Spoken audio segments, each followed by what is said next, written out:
We have the vents. Everything is orange themed. Well, I shouldn't say everything, but lots of the stuff is orange themed. So the vent surrounds, the stitching on the steering wheel, stitching on the dash. Left-hand side of the steering wheel, Bluetooth and audio controls. You can make and take calls, control the volume of the calls and the music. Right-hand side has our adaptive cruise. So the cruise that follows the vehicle ahead of you at a set distance. And that pops up. You can see there's 4 bars ahead of it, all the way down to 1. That's the follow distance. This one's our lane centering, so above 60 kilometers an hour. So long as the 2-color stereo eyesight cameras can see the road lines, it'll help keep you between them above 60k an hour.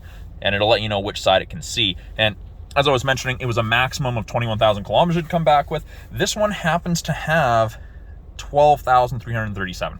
Not a lot of kilometers, which is nice. Kind of surprising for a rental, and they've had it for 6 months. Heated steering wheel. Heats everywhere except for between the seam, so not the very top, and down here there's a 1/2-inch spot. This we can change with the info button on the left-hand side of the steering wheel. All the important things: water temp, oil temp, what you're listening to, average speed.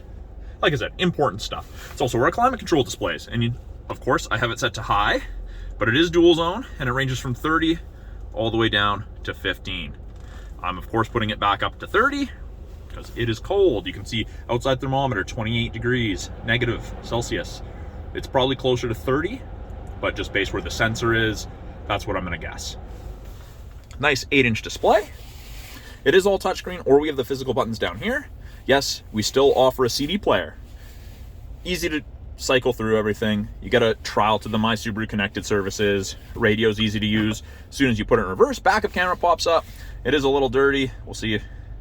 We've got to top up some of the washer fluid, but you can clean the backup camera just by twisting this back. We're out of washer fluid right now, otherwise there'd be some streaming down there.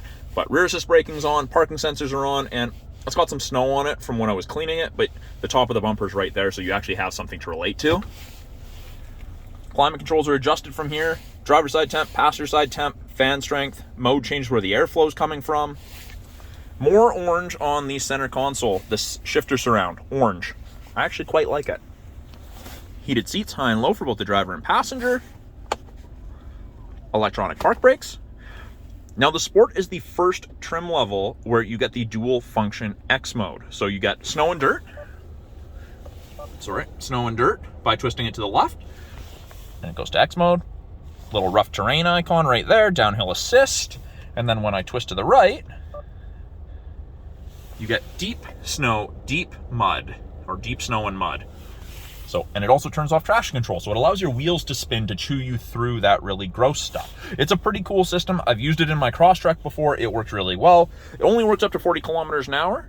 After that, it turns off, or you push down, and it just goes back to regular SI drive. And actually, speaking of that, this is unique to the Sport. Every Forester will have an intelligent or a sport mode. So holds shifting longer, you accelerate faster essentially. This has Sport Sharp because it's the Sport. So I press it, the torque curve gets very aggressive. Intelligent, Sport Sharp. So if you want to pass someone much more quickly, you hit Sport Sharp. You don't have to be stopped to turn it on. It does change it, make it a little bit more spirited driving. It's a very, very cool feature. Up top, panoramic sunroof, moonroof combination. It is only slide.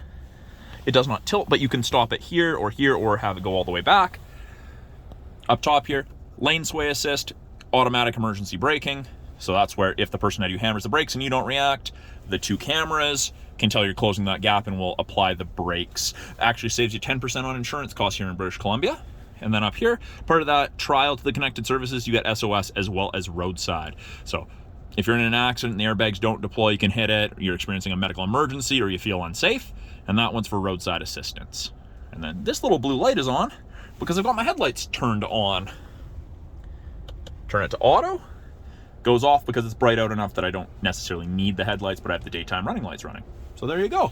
So that's a brief overview of the 2021 Subaru Forester Sport. I'm Tyson, the Subaru Specialist from Subaru Prince George. Talk to you guys soon.